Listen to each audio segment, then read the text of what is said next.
Welcome to Native America Calling. I'm Sean Spruce. Walruses are having to adapt to a changing environment, and Alaska Native people who rely on them must adapt too. Managing Pacific walruses is a multi-nation process, and conflicts between those nations hinders information sharing. We'll look at how walruses fit in with subsistence living and what research is contributing to that process. That's all right after the news.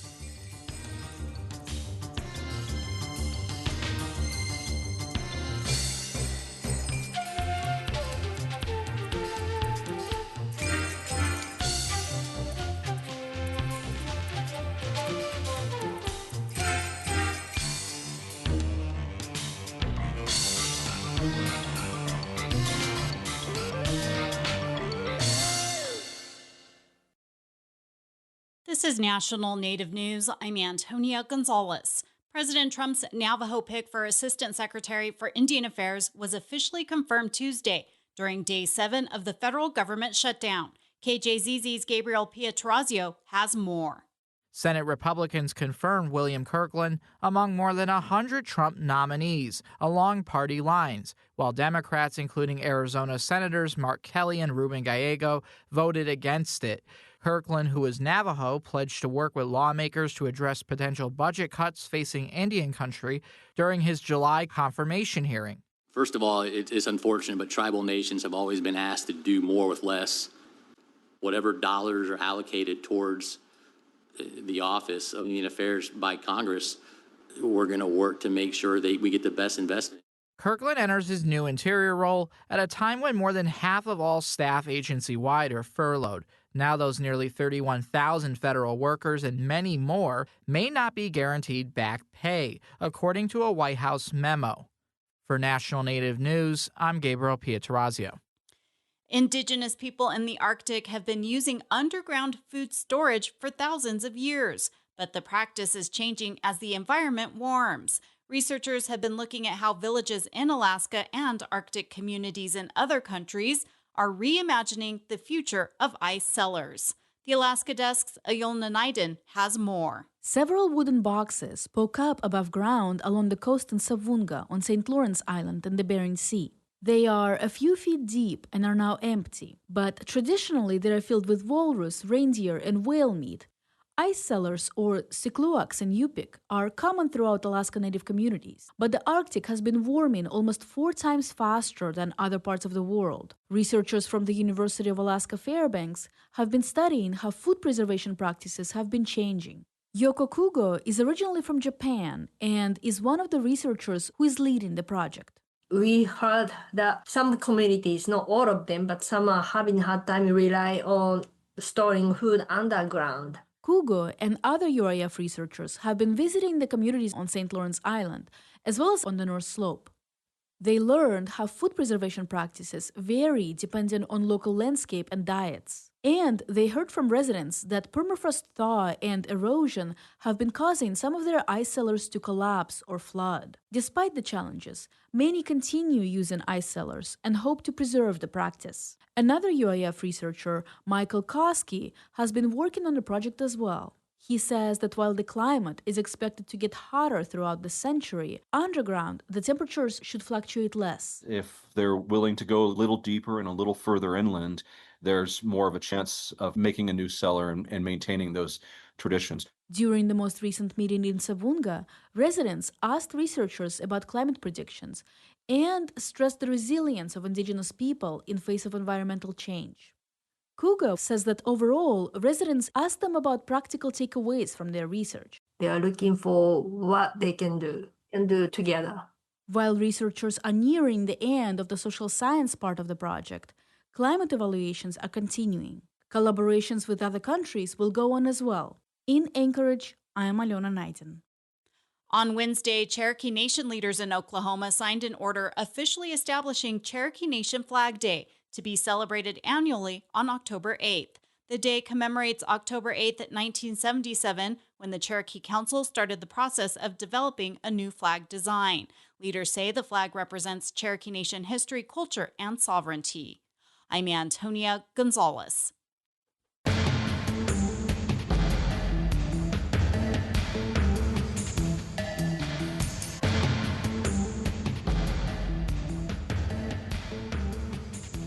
National Native News is produced by Koahnic Broadcast Corporation with funding by the Corporation for Public Broadcasting. Support by Drummond Woodsum, a full-service law firm whose nationally recognized tribal nations practice provides services to tribal nations and their enterprises and to companies that do business with tribes across the country. More at dwmlaw.com. Support by AARP, whose Family Caregiver Resource Guide is available to caregivers by calling 877-333-5885 or at aarp.org/caregiverresources.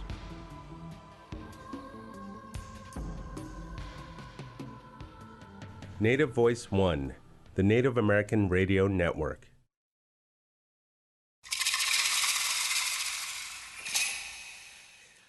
This is Native America Calling. I'm Sean Spruce.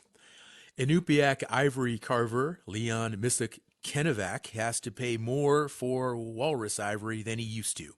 That's because hunters who sell the ivory have to travel farther to find walruses now. And while their populations remain healthy for now, walrus behavior is changing because of habitat loss. Walruses are an important subsistence animal in Alaska and other Arctic locations. The effort to monitor and manage walrus populations is an international and intercultural process that involves navigating changing political relationships. In this hour, we're focusing on some threats this important species faces and how Indigenous people are working to maintain a sustainable balance on into the future. As always, you can join our conversation. Tell us what you know about walrus populations or their importance to some Alaska Native villages. You could do that by calling us at 1-800-996-2848. That number again, 1-800-996-2848. We've got the phone lines open. We're waiting for your call. Joining us now from Anchorage, Alaska is Vera Metcalf. She is the director of the Eskimo Walrus Commission, and she is Yupik. Vera, good morning, and welcome back to Native America Calling. Well, thank you very much. Yes, I live here in Anchorage, but born and raised in Savunga and St. Lawrence Island. Always a pleasure to have you on the show, Vera. Via Zoom from Fairbanks, Alaska, we have Eduard Kargitagin Zador. He is a cultural anthropologist and postdoctoral fellow at the University of Alaska's Arctic Leadership Initiative. He is Chukchi. Edward, good morning to you also, and welcome to the show.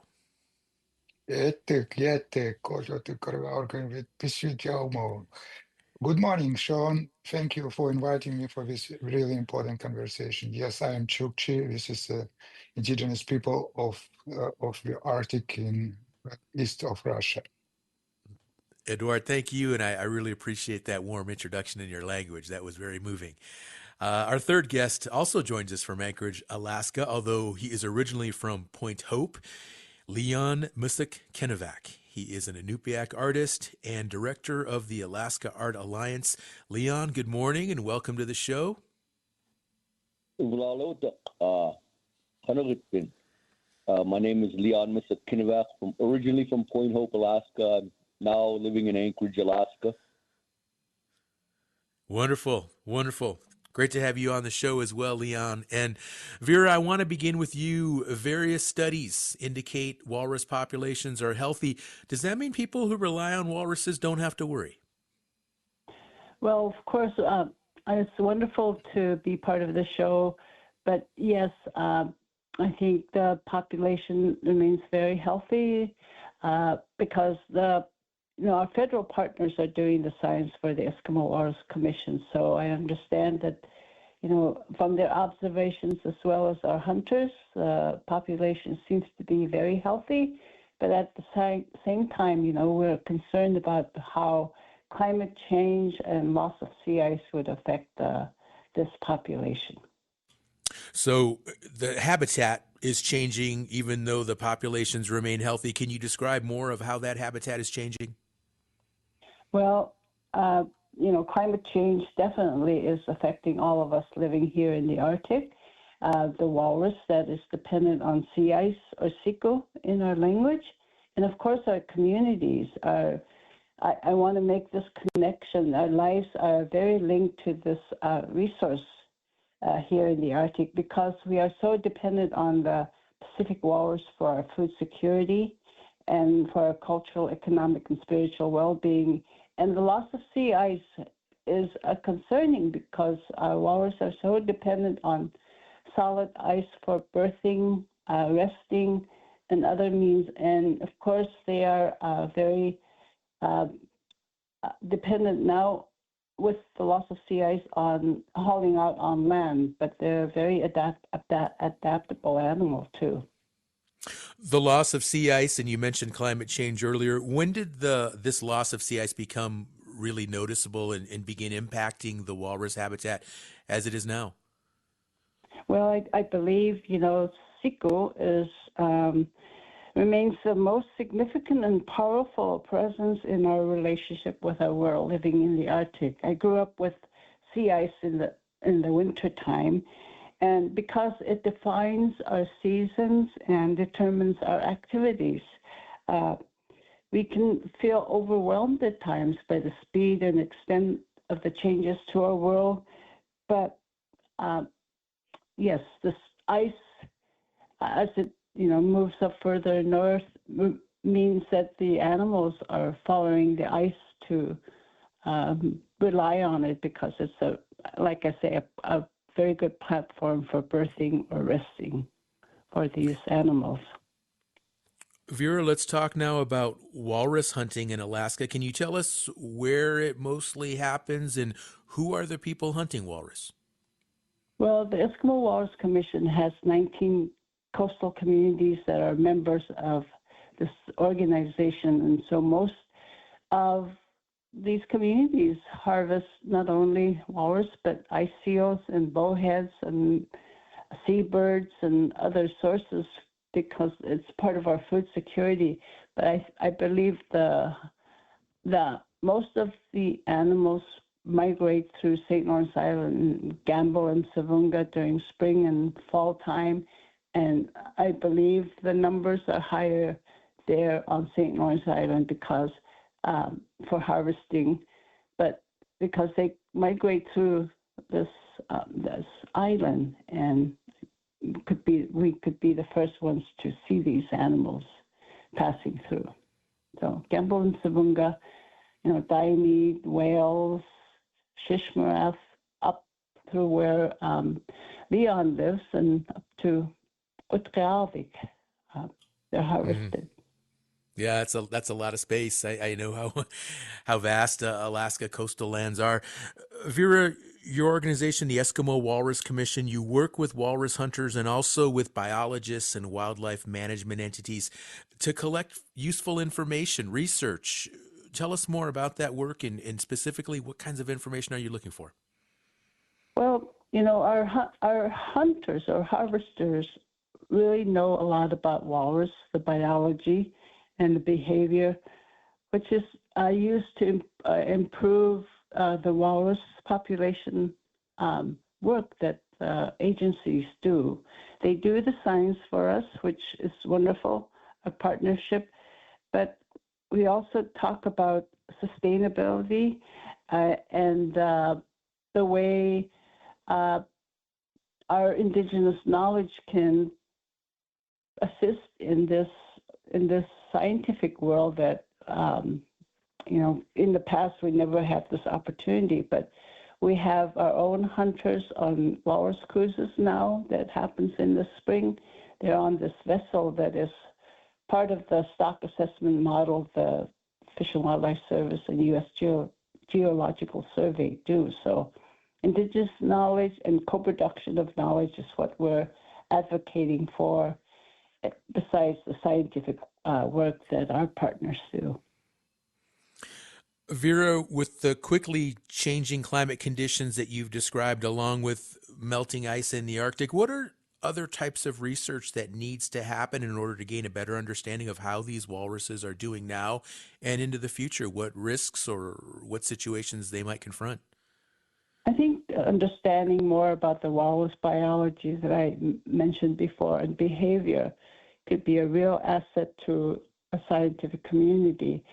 But we're also concerned about increased fisheries and shipping, which is happening more and more, and now military exercises that are conducted in the Arctic that could possibly disturb haulouts and create a lot more noise than we expected, and perhaps increase pollution, oil and trash that often are seen out in the open waters by some of our hunters, and warming oceans, possibility of ocean acidification. We need to understand and how that would affect the harming shells of clams that the walrus depend on, or mussels.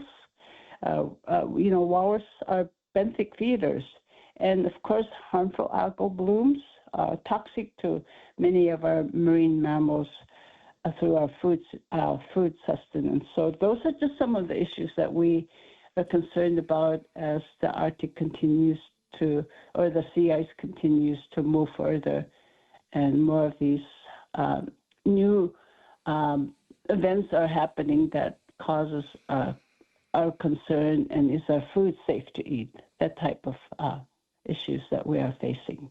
Mm-hmm. We're talking now with Vera Metcalf, director of the Eskimo Walrus Commission, and she's speaking with us from Anchorage, Alaska, and we're learning more about how the habitat of walrus is changing due to impacts of climate change and also loss of sea ice. It's a fascinating conversation. It's an interesting development occurring in Alaska and elsewhere in the Arctic.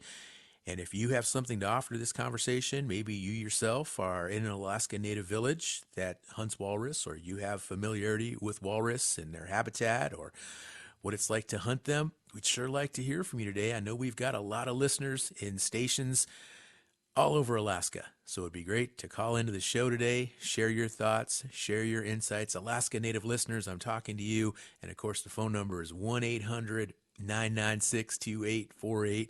Just pick up that phone, 1-800-996-2848. Join the conversation, share what you know about walrus hunting or just understanding walrus populations. You can share your knowledge as well with our listeners. And we've got a lot more to talk about. We have more guests, and we're going to talk about some of these other issues, especially with regard to how walruses migrate across international borders. That's going to be exciting to learn about too. So stay with us. We'll be right back. And once again, that number is 1-800-996-2848 to join the conversation.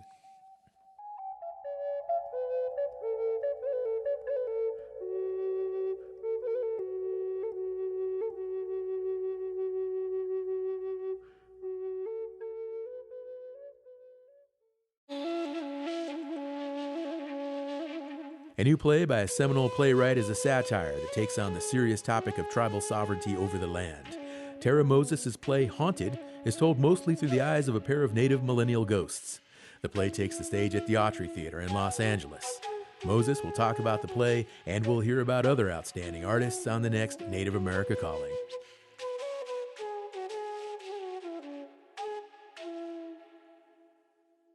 The Association on American Indian Affairs invites all to Tribal Museums Day, December 6th through December 12th. Tribal museums may offer no-cost or reduced admission, gift shop discounts, art markets, and live cultural demonstrations. Tribal Museums Day honors diverse Native nations as the experts of their own cultures.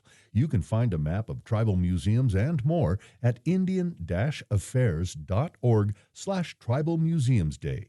The association supports this show. You are listening to Native America Calling. We're talking about walrus management in the Arctic. Are you a member of an Alaska Native community that relies on walruses? If so, tell us how hunting has changed in recent years. You can join the conversation by calling 1-800-996-2848. That number is also 1-800-99-NATIVE. Vera Metcalf is online right now in Anchorage, Alaska. She's with the Eskimo Walrus Commission. And Vera, I want to ask you about walruses and their migration across international borders. That must create complexities with regard to management that has to include voices from some of these other countries.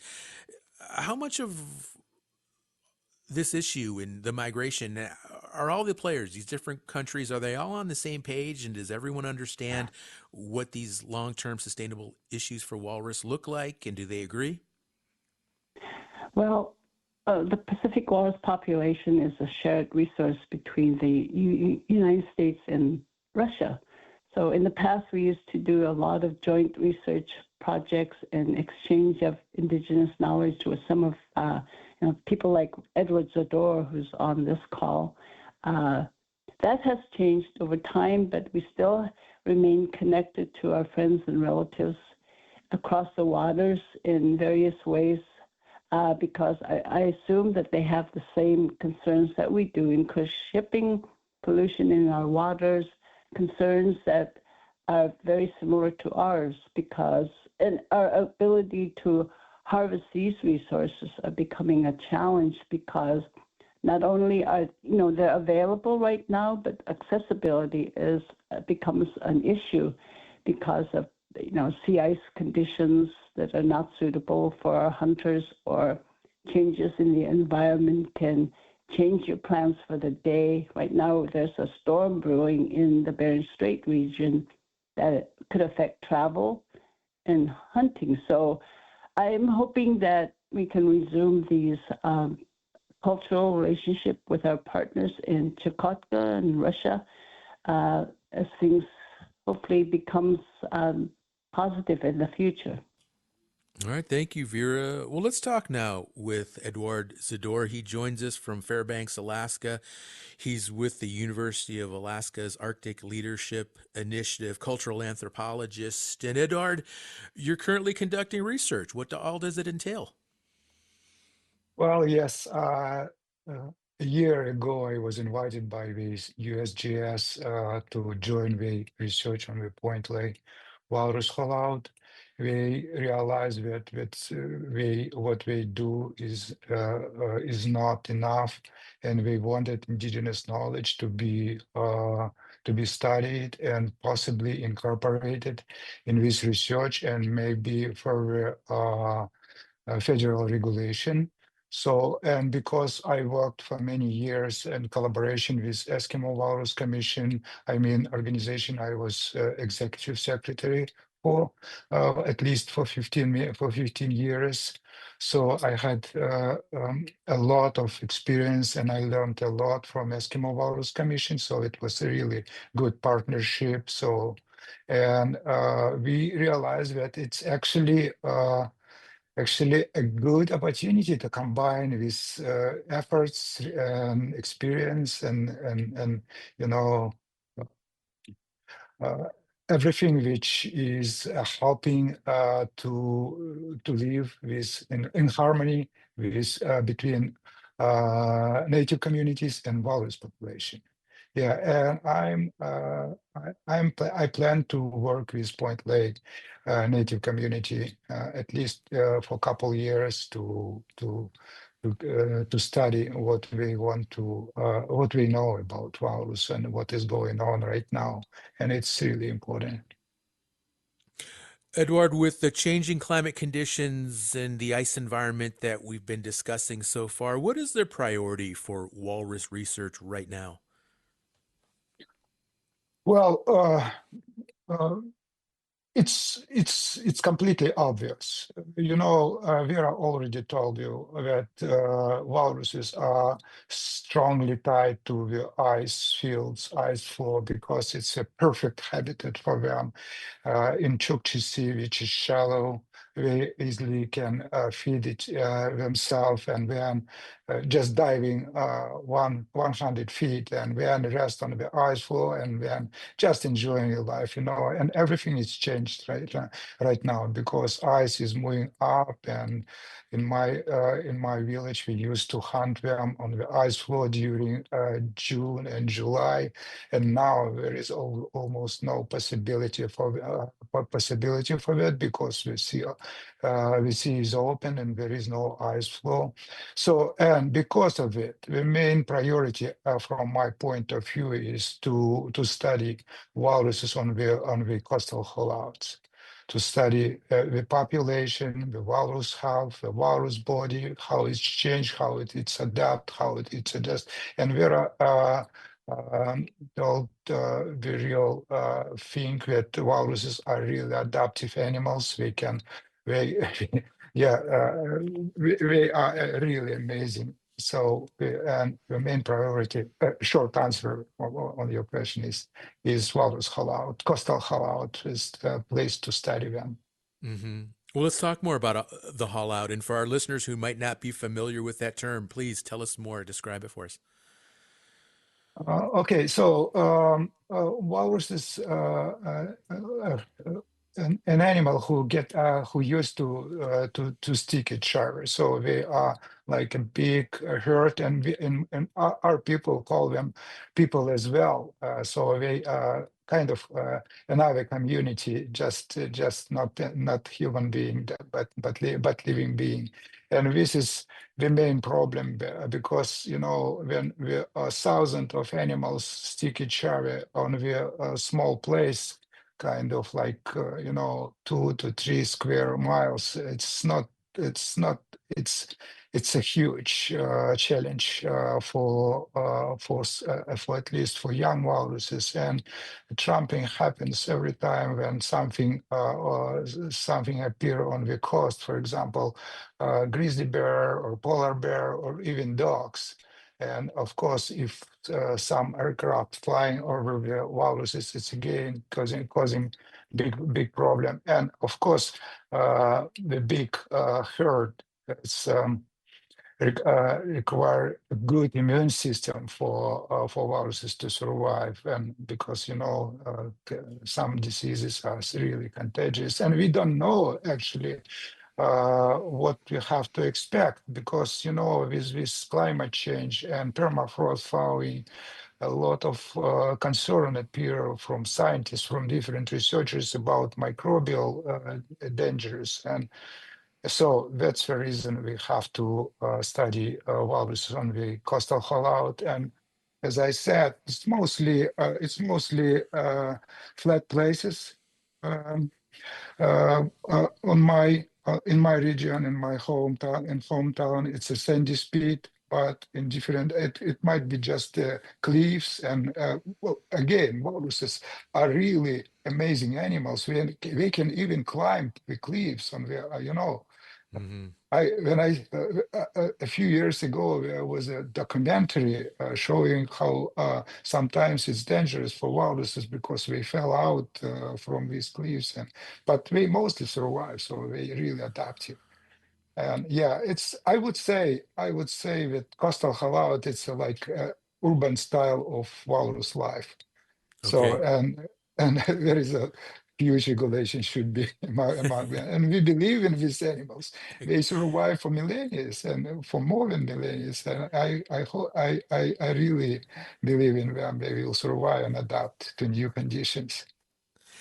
Edward, being from New Mexico, and hearing you describe walruses, which are mammals, and the haul outs and these herds where large numbers of walrus can be congregated in one place, it kind of I just have these visions almost of like cattle that we deal with in the Southwest and other parts of the lower 48. Are there similarities between walrus herds and cattle in other parts of the country in any way? Well, you asked the wrong person because I have no idea what cattle is. I'm an Arctic person. Okay, I'm sorry. I'm sorry. Anyway, yeah, we used to stick each other, as I said, and sometimes one walrus even can lay down on another walrus, and we are like tolerant to that if it's not that heavy. I mean, some walrus can weigh about 2,000 pounds, but not many of them, just males. And yeah, as I said, it's mostly dangerous for female with weight calves. And so that's the reason some halauts consist just mostly female and weight calves, and yeah, but there is also some mix, and we don't know actually the reason for that. But again, it's a good research question to study. Mm-hmm. The Ukraine war. Can you talk about the impacts that might have right now on these relationships between indigenous people in Alaska and Russia and maybe other parts of Eastern Europe? It's a good, relevant question, and you already like make a preliminary one.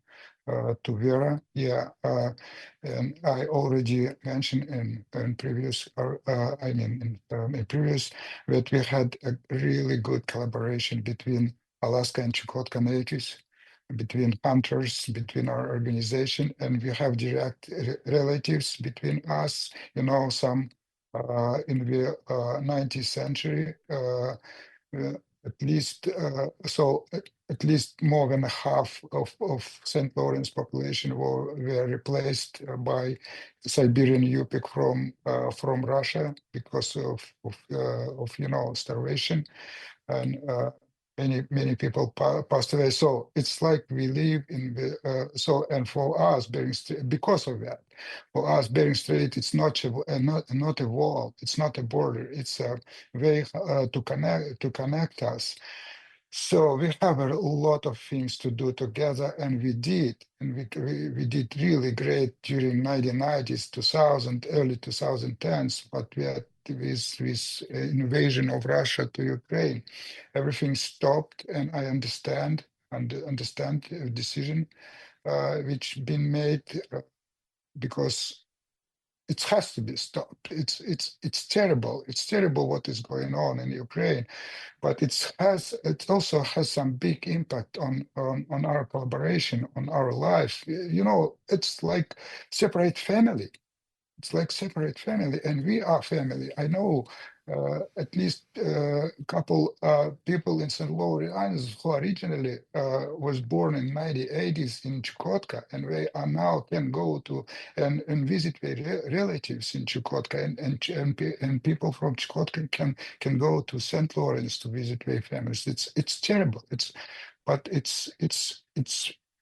going on, and we have to adapt. And as Vera said, uh, we have to have hope that it will reestablished, and we can go with co-management of walrus population and traditional subsistence in our region. As I said, this is not a border. This is not something which divides us. This is something which unites us.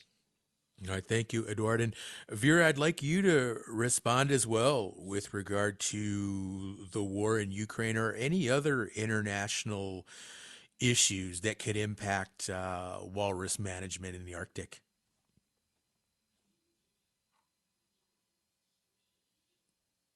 All right, we're going to go back. I'll bring Vera back in here in just a moment. But Eduard, what do you see looking ahead here in the years to come? What do you think would help walruses the most, and specifically with regard to these management issues we're talking about, collaboration perhaps? What would you like to see? Well, first of all, of course, collaboration should be reestablished, and we have to continue our core research because, you know, I remember my conversation with one of the prominent no slope leader, George Magak Sr., who explained me why he was the one who initiated collaboration between Chukotka and Alaska. He said, you know, back to 1980s, early 1990s, I always got questions from elders when they were always asking me, can you can you can you do something to help us to know what is going on with bowhead whales, which we know that not all of them is going to our place. Some of them is going east, some of them is going to Wrangell Island, and we don't know anything about that. And it's that's sad, because if you don't have the whole picture, you can be really manage population. So that was the main reason he was one of the first leaders of Alaska natives who began to collaborate with Chukotka natives, and I really admire what he did and what he said, and this is what we have to keep in mind and trying to reestablish and work together and on the management, on the research of the walruses and our Thank way you. of life. Thank you, Eduard. Vera, I want to go back to you and give you a chance to comment on any insights you can offer with regard to international issues impacting walrus management. Oh, yes. Yes, thank you. Chukotka is a member of the Inuit Circumpolar Council, which is an international organization with members from Canada as well, Greenland, and Alaska.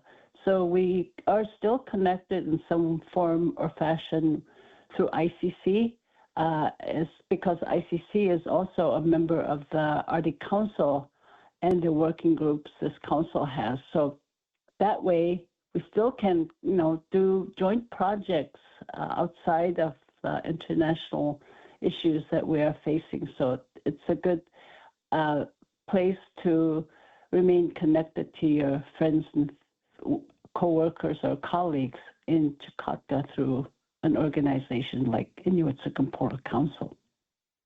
All right, thank you, Vera Metcalf and Edouard Zador. We're going to take another short break. We're going to come back and continue this conversation, and we'll bring Leon Kennevac into the discussion as well. He is originally from Point Hope, Alaska, and he is an Inupiaq artist and a director of the Alaska Art Alliance, and he does ivory carving and very familiar with walrus ivory tusks. So stay with us. We're going to be right back. And again, the phone lines are still open. Anyone, especially folks in Alaska who are listening to the show right now, would like to hear your insights, like to hear your comments, your thoughts, any experiences you have with regard to walrus. We'd like to hear them. 1-800-99-NATIVE. Give us a call.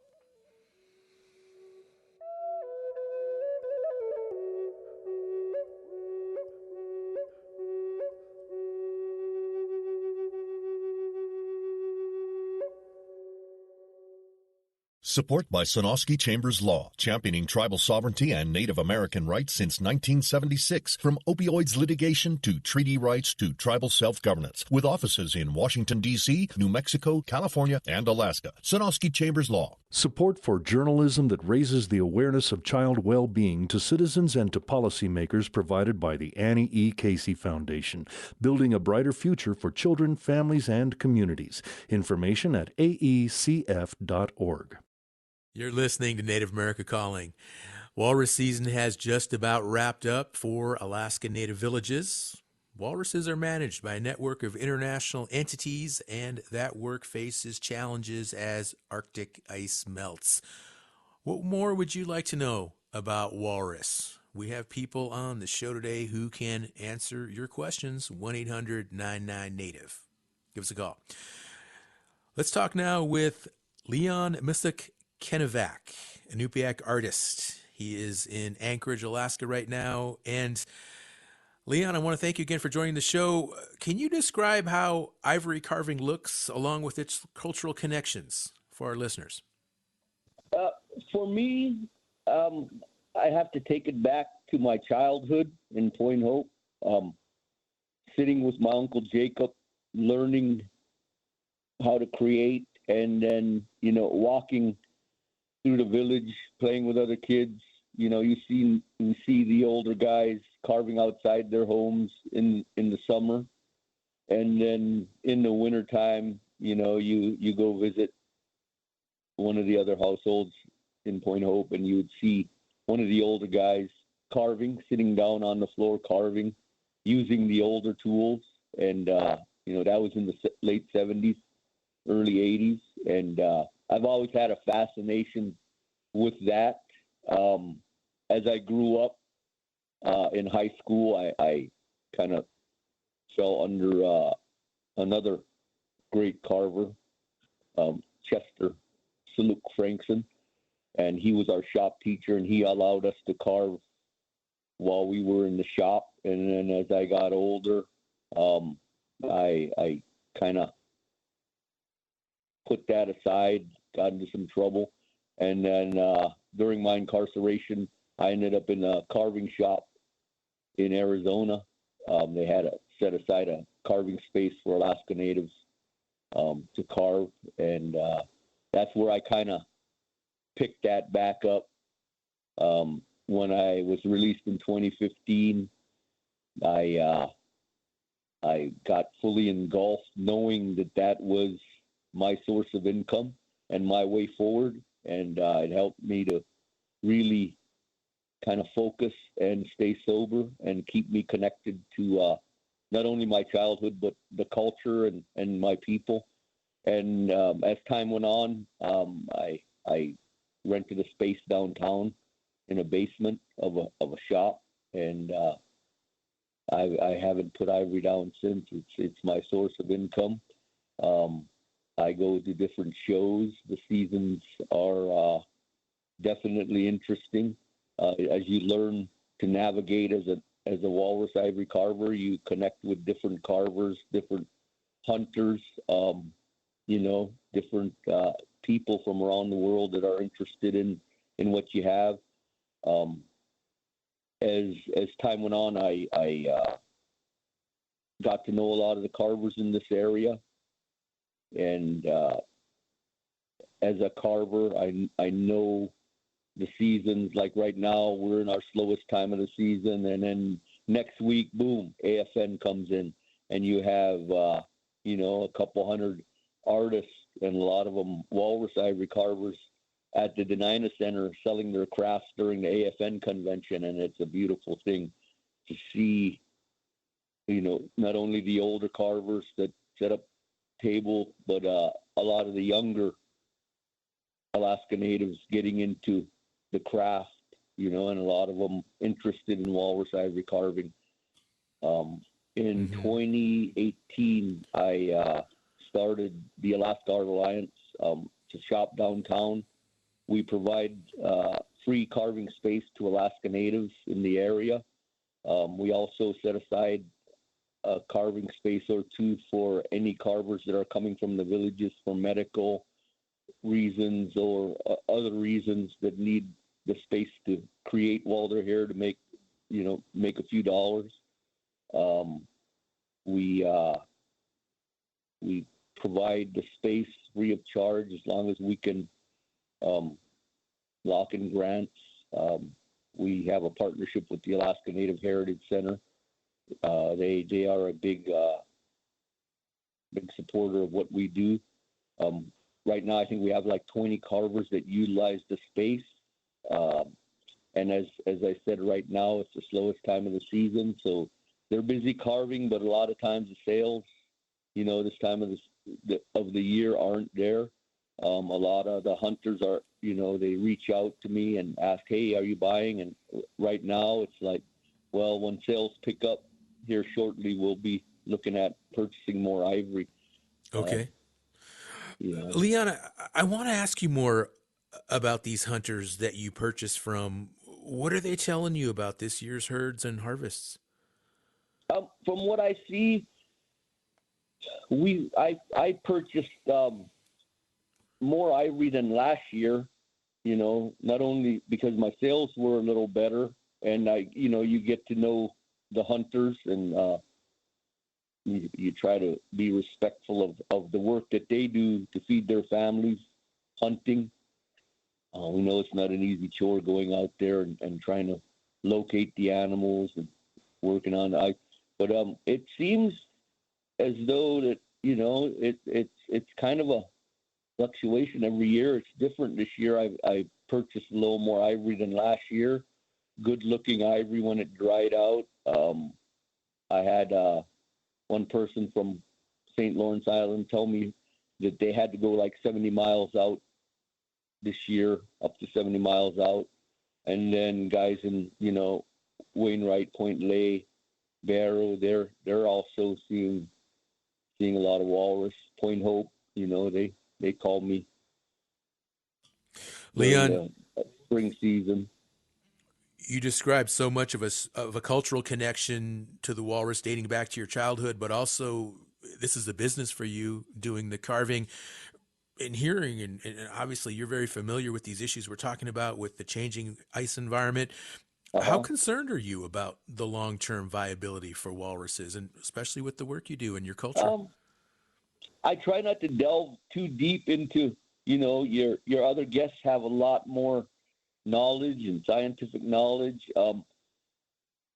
I can only go from what my connection is growing up in Point Hope that the animals do adapt, and sometimes it's to the benefit of one group of one village and not so much of a benefit for the other villages. The animals have to move around and do what's best for them, and they're young.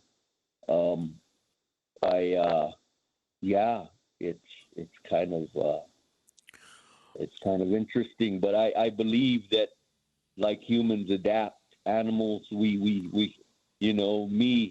I always think back and we get the walrus coming in from the south during the spring, and then fall time we get the walrus coming in from the north, and they hit Nuvuk, and you watch them hunters hunting right off the beach, and then in the springtime they're hunting off the ice or in their boats, and these are tough people, and, yeah, it sounds like it. Yeah. Historically, that's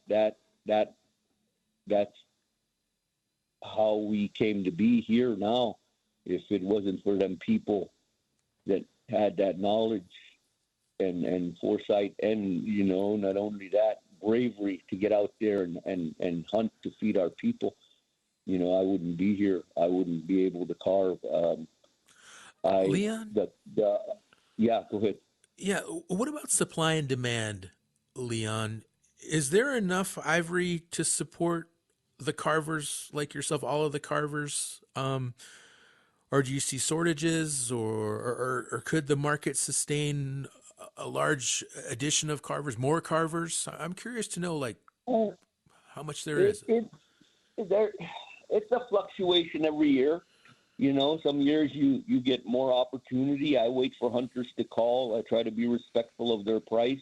And if I can't afford to buy certain times of the season, I try not to ask them to lower their price, or, and so, but there's a lot of opportunity, with the hunters. We have good hunters in different villages, and they go out and they hunt for the meat, and a lot of them don't carve, so they give you the opportunity by calling and saying, hey, I have some ivory for sale, and you try to pay what they ask. Without the hunter, there is no carver, I always say, unless you're a hunter that carves. Without the hunters, I wouldn't be able to do this. I'd be doing some other medium of art, but I'm connected through, my culture. I try to create my pieces through what I witnessed growing up and the stories, and, looking back as a child. I do a lot of seal hunting scenes, walrus hunting scenes. But there's a lot of opportunity, and you have a lot of younger carvers coming up that are really creative, and they're looking to purchase ivory a lot of times. And our carvers in our shop, they're always seeking more ivory, and a lot of times, sometimes it's not there, sometimes it's there. It's like, you're waiting for these hunters, either to come into town or give you a call and say, hey, I have some ivory, we caught some walrus, or, and then you get a few that come into town for medical, and they have some ivory. And it like I said, it fluctuates year to year, and we depend on the hunters just as much as the families that eat the walrus meat depend on the hunters.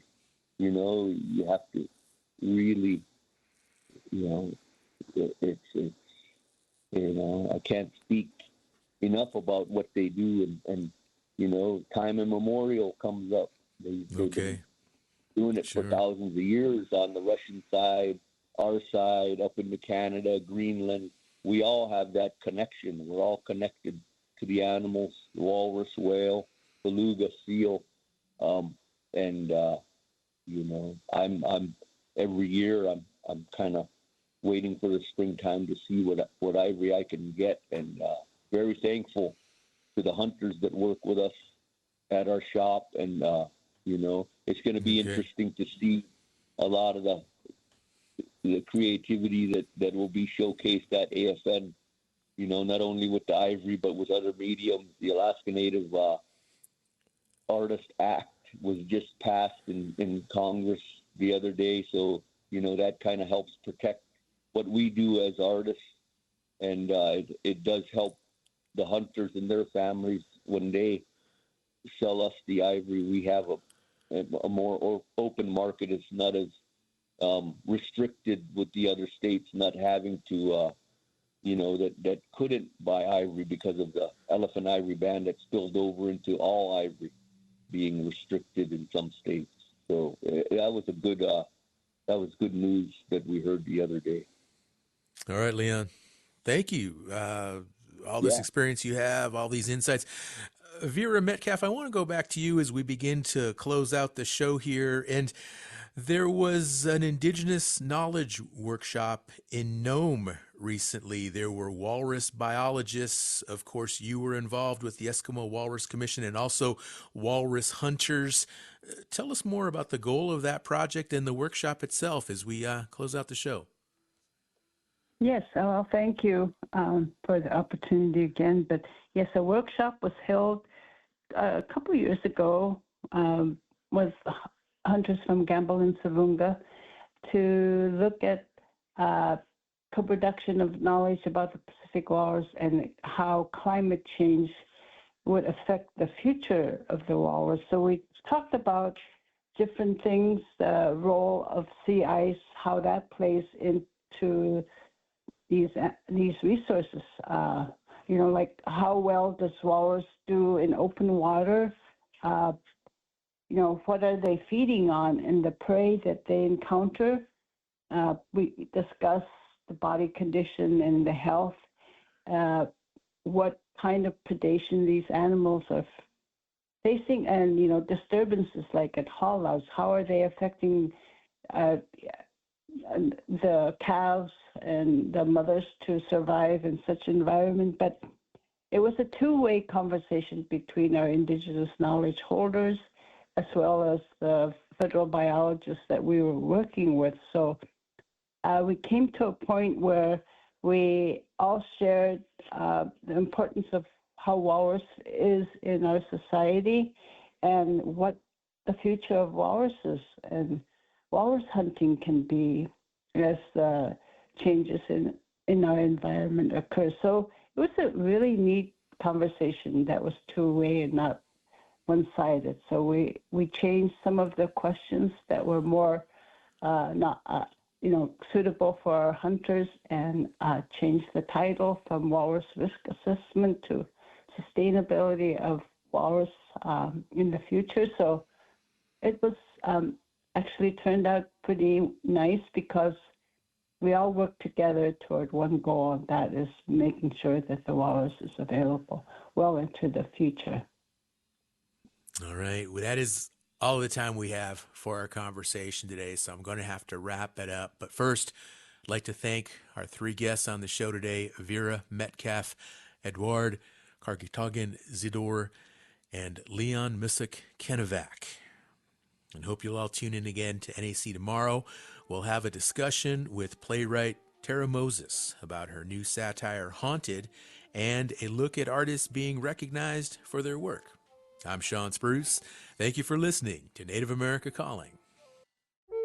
Every family caregiver could use help finding the necessary resources to care for their loved one. The AARP Family Caregiver Resource Guide helps family caregivers access key programs, services, and agencies in their communities. A copy of the guide is available by calling 877-333-5885 or online at aarp.org/caregiver-resources. AARP supports this show. Yat early detection saves lives. Jodan nigo ya hanadagid la Indian healthcare provider dan di ayan breast cancer screening gi eben ye ya adana nadoli. Naidi kidnadagi na holongo aya healthcare.gov/coverage. Aja aya bit the din. Do die aya pesh bahdil 1-800-318-2596. Raj ayabja pesh bahdil. A message from Centers for Medicare and Medicaid Services.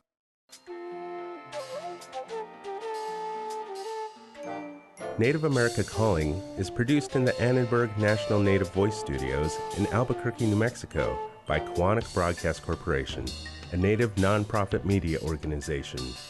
Funding is provided by the Corporation for Public Broadcasting with support from the Public Radio Satellite Service. Music is by Brent Michael Davids.